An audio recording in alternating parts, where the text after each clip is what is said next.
As perseguições. Essa frase aí do Alexander Mann, é assim Alexander Mann porque ele é russo. Também foi um mártir esse Alexander Mann. Ele disse o seguinte: nenhuma criatura viva, exceto o homem, é capaz de assumir um risco, e até mesmo o risco de morte, por causa da verdade. Milhares de mártires que já viveram são um fenômeno único na história do nosso sistema solar. Pode passar. É interessante porque a perseguição ela começou com os judeus. Quem perseguiu primeiro a igreja foram os judeus. E Roma era o protetor. Não é assim que a gente vê no Novo Testamento? Vem os judeus vêm e eles querem massacrar os cristãos, né? O que a gente vê lá? Paulo apelando para César, apelando para Roma para escapar.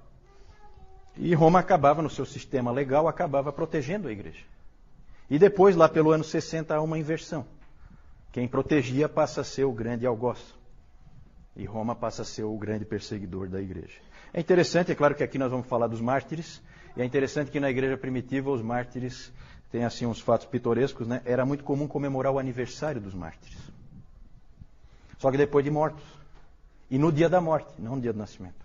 Porque na verdade eles entendiam assim que aquele é que era o dia mais feliz de cada um deles, porque eles então começou a verdadeira vida eterna com Cristo a partir daquele dia. E eles lembravam então, né? Era feita uma comemoração de um aniversário. Interessante. Vamos lá. A perseguição romana, então. Vamos direto para a perseguição romana. Ela aconteceu do ano 60 até o ano 320, mais ou menos. Foram 10 grandes perseguições. A primeira foi com Nero. Temos um legítimo descendente de Nero aqui conosco, né?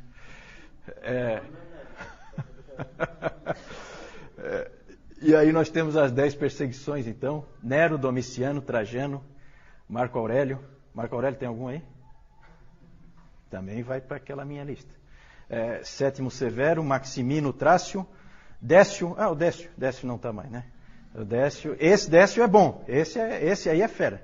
Porque foi com esse imperador Décio que houve a primeira perseguição generalizada no Império. Ele foi o primeiro a querer realmente destruir o cristianismo completamente. Os outros não, nós já vamos falar sobre isso. Depois Valeriano, Aureliano, e depois a outra perseguição generalizada, porque eu também marquei aí, numa cor diferente, é a perseguição sob Diocleciano, que também foi uma tentativa de varrer o cristianismo totalmente do Império. As outras todas seguiram o padrão de Trajano, assim chamado. Usa-se essa expressão, padrão de Trajano. Trajano aqui, ó. Qual é o padrão de Trajano? Existe uma carta de Trajano para o governador Plínio, da Bitínia, dizendo como que ele tinha que se comportar em relação aos cristãos. E ele dizia o seguinte para o Plínio: não gaste tempo com os cristãos, não faça nada. Deixe eles quietos, não faça nada. A não ser que haja o quê? Denúncia. Se alguém vier reclamar para você de que aquele cara é cristão, aí você dá um jeito nele, obriga ele a adorar o imperador para resolver o problema. Então, esse foi, na maior parte do tempo, a perseguição foi assim, certo? Então, era assim, se você tinha um vizinho encrenqueiro, né, Emerson? Né? Você tinha um vizinho encrenqueiro, então você estava numa situação difícil, porque ele ia acabar te denunciando e aí você ia ser colocado contra a parede. Na maior parte do tempo, os cristãos viviam tranquilos, não havia problema, não havia dificuldade, a não ser que houvesse denúncia. É claro que você fica com medo o tempo inteiro, porque a qualquer momento alguém pode te denunciar. Então, era uma situação ruim. A primeira perseguição é interessante ali, a perseguição sob Nero, foi uma perseguição terrível. E aí nós temos o historiador romano Tácito, que não tinha nada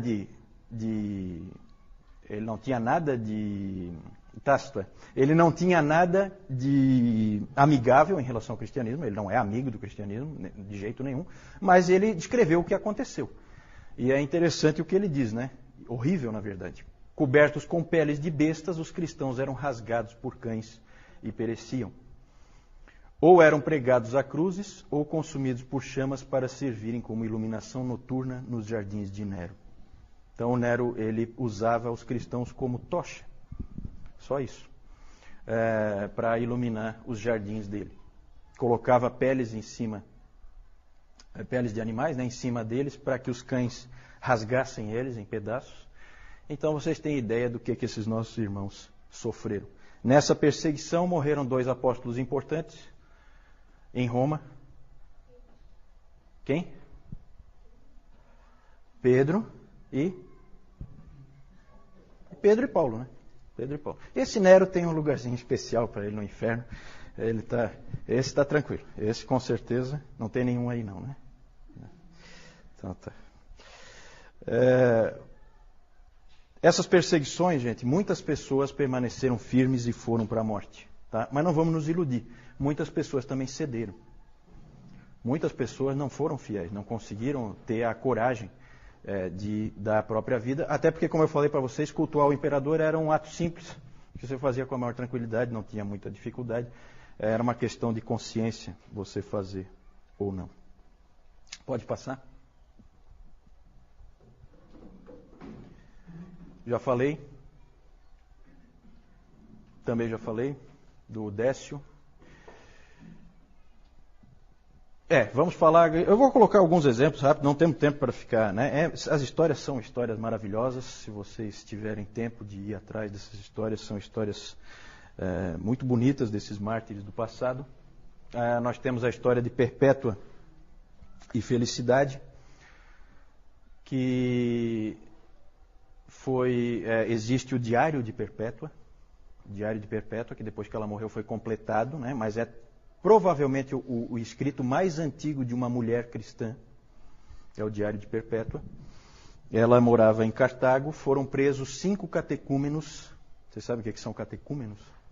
Nós vamos falar mais sobre isso depois, tá? Eles foram presos 5 catecúmenos. São pessoas que não foram batizadas ainda. Eles foram presos, 3 homens e 2 mulheres. Perpétua era uma mulher de uma família nobre, 22 anos, tinha um filho.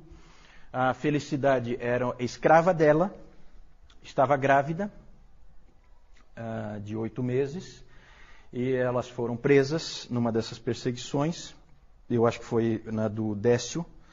E aí é muito comovente a história do pai da Perpétua levando o filho lá, tentando convencê-la, mostrando o filho, falando para ela, pensa na tua mãe, pensa no teu pai, pensa no teu filho. Não é tão fácil. O pai dela ia lá.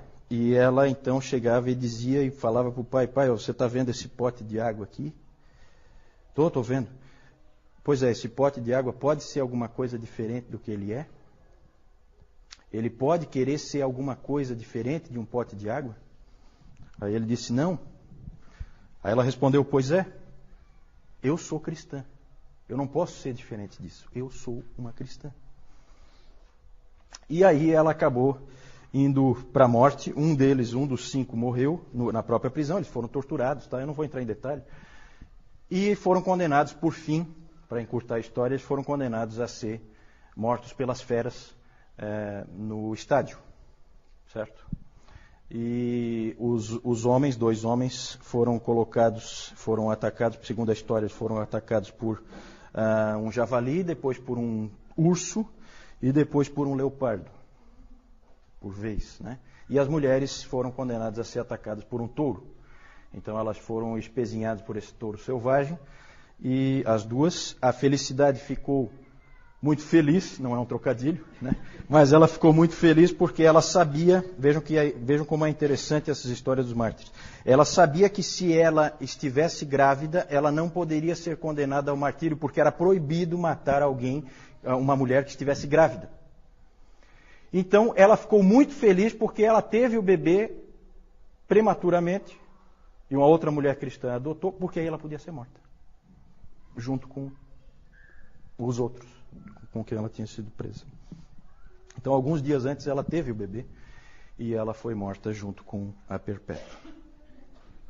Uma história muito comovente essa dessa morte. Próximo é o Policarpo. Policarpo é sempre uma pessoa interessante, é um dos pais da igreja, e ele conheceu João pessoalmente, o apóstolo João. teve muita instrução com o próprio João. E é interessante isso, né? E ele foi um grande pai da igreja, muito amado pelas pessoas que o conheciam e o seguiam. E esse Policarpo, várias vezes o povo dele deu um jeito dele escapar da perseguição, mas ele teve um sonho uma vez em que ele era queimado e tal, e ele viu que Deus queria que ele parasse de fugir e que ele fosse finalmente morto. E a história é uma história fantástica, vale a pena vocês lerem, nós não temos tempo de ver aqui, mas o diálogo dele com o governador lá, romano, é um diálogo fantástico, né? Tem episódios assim fantásticos, né? Os cristãos eram chamados de ateístas, então o governador romano disse assim, por que você não fala abaixo os ateístas, lá no meio do julgamento, com um monte de gente? E ele tinha a intenção de que o Policarpo dissesse abaixo os ateístas contra os cristãos. Aí o Policarpo, esperto como era, pegou e fez ao contrário.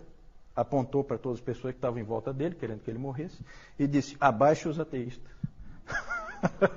Ele reverteu, né? Reverteu a coisa. Por fim, ele disse, o governador apertou ele o máximo que pôde, e aí ele falou que a famosa frase, né? 86 anos eu servi ao meu Senhor, e ele nunca me falhou. Como é que eu vou poder agora negar a Cristo Jesus, o meu rei? Então ele falou isso, e aí foi condenado. E aí ele foi colocado numa estaca para queimar, queriam pregá-lo para ele não fugir, ele disse, não, eu vou ficar aqui, eu não vou sair. Não precisa pregar, não pregaram mesmo. E aí queimaram ele, e aí a história é fantástica porque o fogo envolveu ele e não queimou ele. Ele abriu ficou um tipo de uma célula em que ele ficou no meio. Então foi obrigado um soldado a ir lá com uma espada e matar ele lá, porque ele não pôde ser queimado. Ele não queimava. Ele era, como é que se diz? Ele não era inflamável. Não era. Outra história. É só assim, exemplos que eu estou dando, né? Os 40 mártires de Sebaste. É uma história sensacional essa aí. Aconteceu na Armênia, eram 40 soldados, todos eles cristãos. Houve uma forte perseguição e o governador Licínio lá foi levantar quem eram os soldados que eram cristãos. Soldados romanos, veja que interessante. Soldados romanos eram cristãos, eles então foram condenados e a punição que o governador estabeleceu para eles foi colocá-los num lago gelado durante a noite inteira. Eles tiraram a roupa, entraram os 40 no lago e iam ficar lá a noite inteira. Enquanto isso, os romanos montaram uma tenda com água quente, né, para forçá-los a apostatarem, né, forçá-los a saírem. Então, tinha água quente ali, prontinha para recebê-los a qualquer momento. E era então uma prova, era uma tentativa de fazer eles apostatarem, que era sempre o alvo dos romanos. Os romanos nunca queriam matar ninguém, eles queriam que apostatasse, queriam que deixasse de ser cristão. E aí é muito interessante porque esses 40 mártires entraram e alguém puxou lá, começaram a cantar. E começaram a cantar assim, 40 bons soldados, 40 mártires de Cristo. Começaram a cantar, cantavam todos juntos, né? Imagina 40 homens cantando isso dentro de um lago congelado. E a noite ia passando e tal, de repente um deles fraquejou e saiu. E foi lá para a aguinha quentinha, a aguinha morna, né? Aí sabe o que aconteceu? Eles estavam cantando, aí eles assim, 39 mártires, 39 soldados de Cristo. E o guarda deles, vendo isso, ficou tão impressionado, ele já estava, né, sob uma forte impressão. O guarda que estava cuidando deles tirou a roupa e entrou lá, para ocupar o lugar do outro. Aí a música, 40 mártires de Cristo, 40 soldados de Cristo, né? E eles morreram ali. É muito interessante porque tem os nomes deles registrados, o nome dos 40. Hoje a gente tem os nomes deles. Quem tiver o nome ali, escapa daquela minha lista. Tá? Vamos lá. Razões da perseguição. Aí é bem interessante. Acusações de todo tipo contra os cristãos. Acusações de canibalismo. Por que será, hein? Canibalismo, hein? Já pensou nós aqui, BVN, aí alguém vai e chama a polícia? Não, tem canibalismo lá dentro. Por quê? Exatamente rumores de que eles comiam o corpo e o sangue de alguém. Sacaram aí onde é que está o esquema? Era a ceia, né? Acusações de canibalismo, de incesto. Por que incesto será, hein?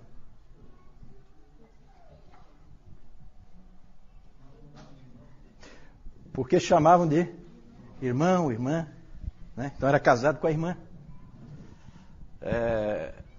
Falta de patriotismo. Falta de patriotismo porque não adoravam o imperador, não participavam de diversas festas cívicas, porque essas festas sempre tinham imoralidade no meio, sempre tinham culto aos deuses no meio, culto ao imperador.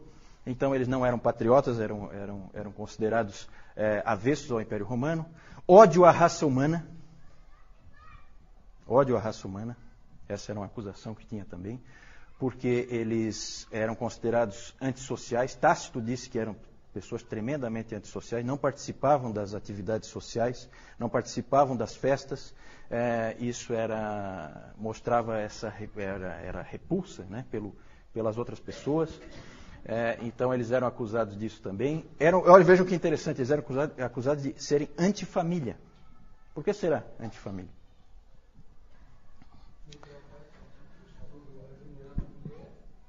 Não é porque... Tipo o que a gente viu ali a história da Perpétua, né? Certo? Ela acabou abandonando o filho, o pai, a mãe, né? Por causa de Cristo. Certo? E quando os romanos tinham aquela coisa que a gente vê em muitas religiões pagãs, de adoração aos antepassados. Então, depois João vai mostrar um altar aos antepassados, para você cultuar os antepassados e tal. Tudo isso aí eles não tinham. Eles eram cristãos. O cristão não tem nada disso. O cristão não adora ninguém a não ser Deus. E eram acusados de serem a causa de todas as catástrofes possíveis e imagináveis. Tudo de ruim que acontecia era culpa deles, dos cristãos. Tudo, tudo. O Tertuliano até tem uma frase interessante, Tertuliano, que ele diz assim, se o Tibre transborda, o Tibre é o principal rio lá da Itália, né, que passa lá por Roma. Se o Tibre transborda, se o Nilo não chega aos campos, se o céu não se move, provocando a estiagem, ou se a terra se move produzindo um terremoto, se há uma fome, se há uma peste, o clamor é um só. Joguem os cristãos aos leões. Era assim que a coisa funcionava. Sempre a culpa era dos cristãos. Conforme o Império Romano foi declinando, isso foi piorando bastante para o lado dos cristãos. Certo? Que aí era a culpa deles. O Império vai mal, culpa da presença dos cristãos. Acusado de pobreza, né? Minúcius Félix disse que na verdade isso aí é motivo de orgulho, não é de... Mas naquele tempo era motivo de acusação. E a mais estranha de todas, acusado de ateísmo, como nós vimos na história do Policarpo. Por que será em ateísmo? Eles adoram um Deus que é invisível. Deus invisível não conta. Na cabeça do romano, Deus invisível não conta. Né? Então, adoravam um Deus invisível. Né? E adoravam um homem. Então, ateísmo. Então, acusações bem estranhas. Mas o principal, o que mais pegava mesmo, é o próximo aí, que é a recusa em adorar o imperador. Ali pegava. As outras acusações até dá para encarar. Mas é evidente que Roma tinha uma preocupação com esse tipo de atitude, de não adorar o imperador, porque a adoração ao imperador era vista como uma coisa patriótica, cívica. Se você começa a ir contra isso, você, na verdade, está colocando o império em risco aos poucos. É um que não quer, outro que não quer, daqui a pouco ninguém quer. Então, havia um medo do império. Então, isso aí foi uma das principais causas de morte para os cristãos nessa época. Pode passar. Mais tarde, eles passaram a ser perseguidos só por terem o nome de cristãos. Aí já é coisa do preconceito mesmo. Todo mundo passou a odiar os cristãos provocam todas as catástrofes que acontecem. E aí no segundo, no terceiro, no quarto século e no quinto século também, era muito comum, sempre em todos os cultos, eles liam esse texto de 1 Pedro 4,16. Mas se sofrer como cristão, não se envergonhe disso, antes glorifique a Deus com esse nome. Porque você está sofrendo só por causa do nome, mais nada. Só porque você é cristão. E isso foi o que acabou acontecendo mais tarde. Pode passar? propósito que os romanos tinham com a perseguição, principalmente a apostasia, e acabava martirizando os obstinados, os que não cediam. Certo? Vamos adiante.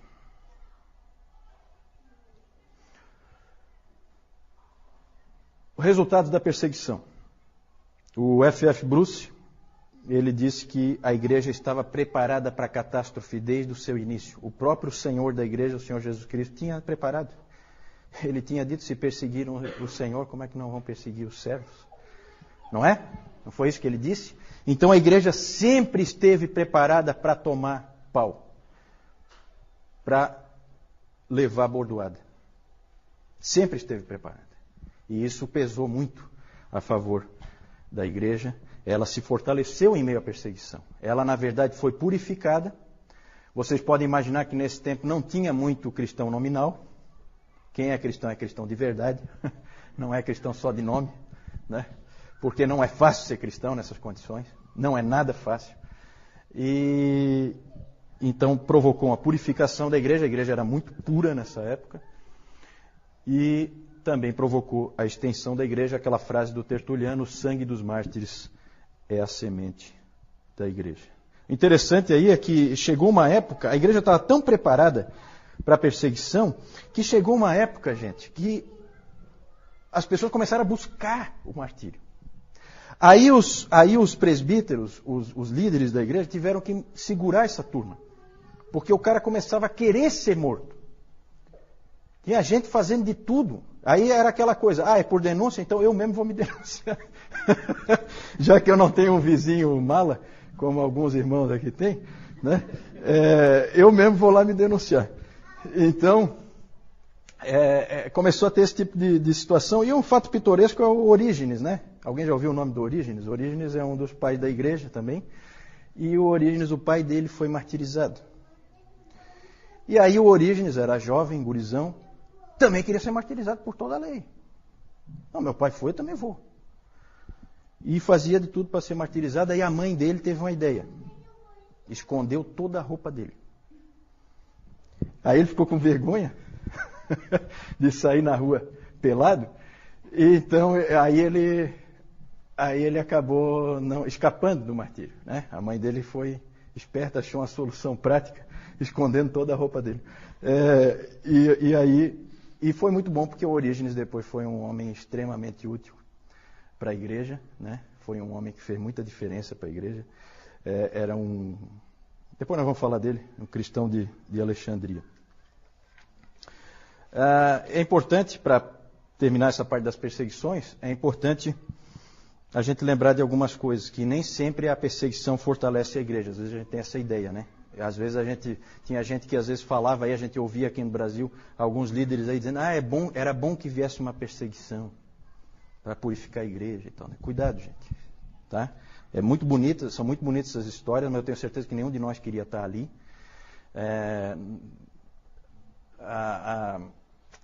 Às vezes a igreja realmente foi purificada e aumentou, mas também houve vezes em que isso não aconteceu.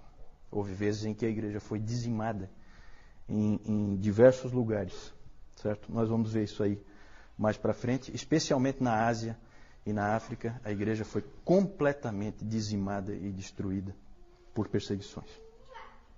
Outra observação é que a gente pensa muito nos primeiros séculos, nesses 250 anos ali de perseguições no Império Romano, a gente pensa muito como a época da perseguição aos cristãos, não é verdade? A gente tem essa tendência, né? Quando, na verdade, com certeza, a gente pode dizer com certeza, que o número de cristãos martirizados naquele tempo, nesses 250 anos, é menor, bem menor, do que o número de cristãos martirizados nos últimos 50 anos no mundo. Certo? Então a gente não pode esquecer nunca, gente, da igreja sofredora hoje. Aqui, como nós vemos aqui, esse aqui é o Coliseu, tá? Aqui são os cristãos que eles vão ser sacrificados pelas feras. Aqui a gente pode ver um leão saindo aqui. O que acontecia? Eles deixavam vários dias os animais sem comida, para que quando eles entrassem não tivessem escapatória. Eles já iam atrás de comida. E a comida aqui seriam os cristãos. E se nós olharmos aqui, isso aqui são, o que o Juliano falou ainda há pouco, cristãos pendurados aqui, servindo como iluminação para o estádio aqui. Então, além dessa carnificina aqui, ainda tinha outra coisa aqui bem parecida. E o causador disso tudo aqui foi aquele que o o Nero, que não tem ninguém aqui com esse nome, né? Pode. Então aqui nós vamos ver, de lá para cá, o Nero, meio esquisitinho ele, né? Domiciano e Trajano. São pessoas muito que a gente devia evitar os nomes. Né? Próximo. Lá também nós temos Marco Aurélio. Nós temos Sétimo Severo e Maximino o Trácio. Não é o Trácio, não é o Tácio. Nós temos lá aquele também que foi bem mencionado, Décio, lá de 250.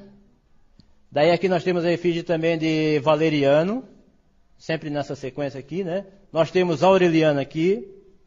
Nós temos Diocleciano e aqui embaixo nós temos o Galério. Próximo. Aqui nós temos aquela história bonita que o Juliano falou, da perpétua felicidade, que por terem se mantido firmes como cristãs, elas foram colocadas lá no ringue, lá no ringue, pode ser ringue ali também, e foram, como o Juliano falou, espetadas pelos touros, tá? E apesar disso... Depois os soldados finalizaram. A pessoa morrer, porque o animal não matava definitivamente, então o soldado ia lá e finalizava. Eu ia chegar lá. Era a próxima coisa que ia dizer. Depois disso, quando elas ainda estavam vivas, elas ainda eram espetadas pelas espadas. E aqui a gente pode ver ali a Perpétua ainda tirando a espada que ela foi cravada aqui nela. Aqui nós temos Policarpo.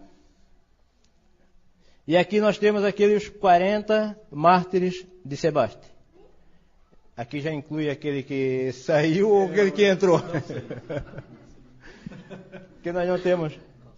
Próximo então.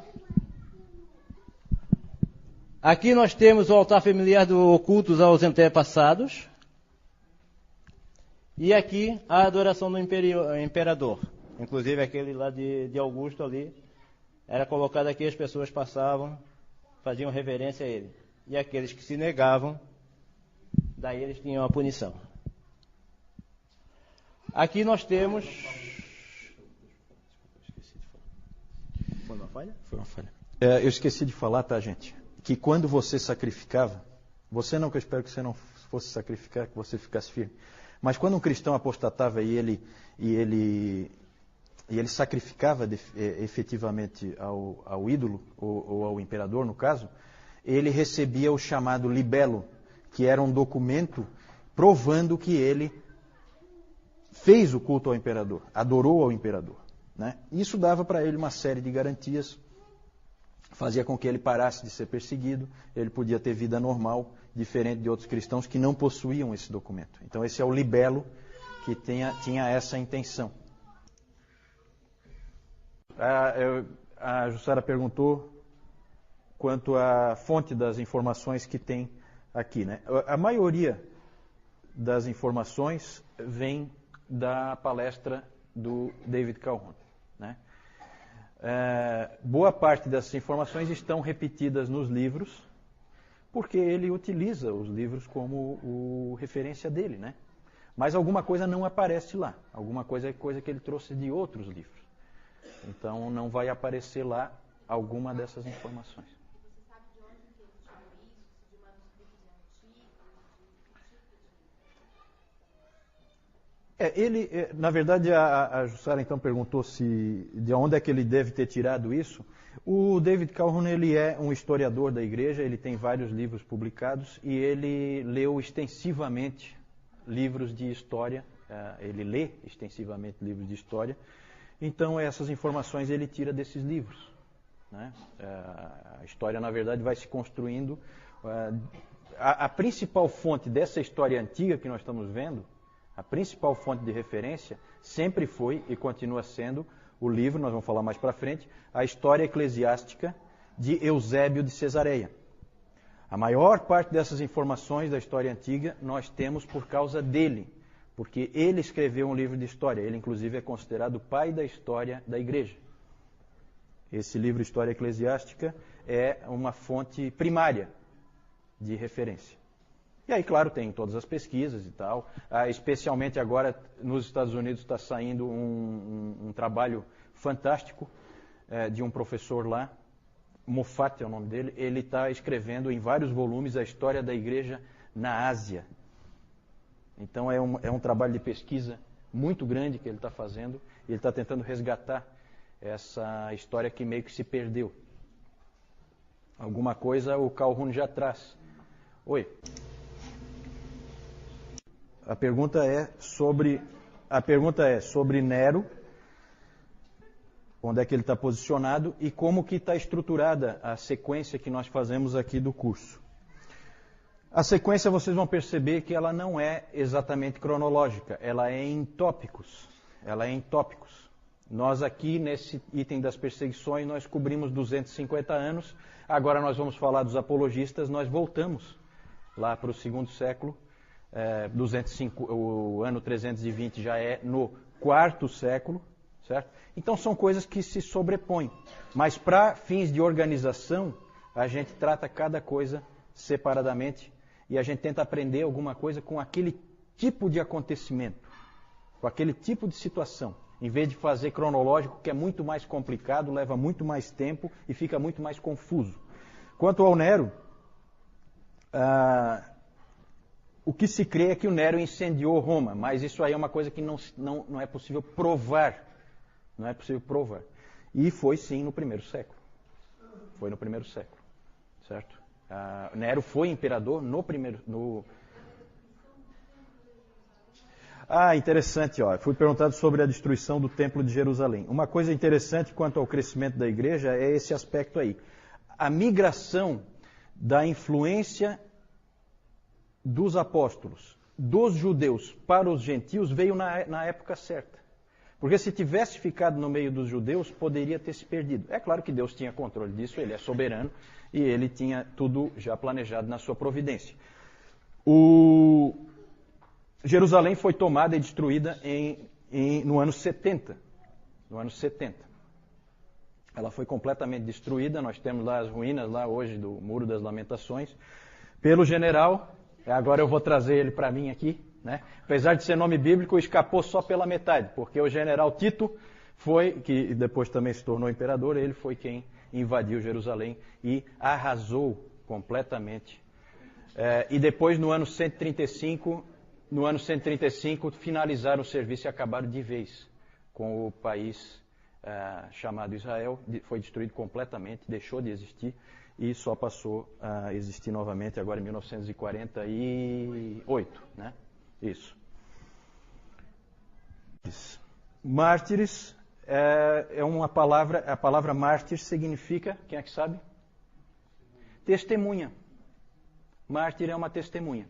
Só que é um nome que ganhou uma conotação especial, técnica, para identificar pessoas que morrem por causa da verdade, por causa de uma crença que eles têm.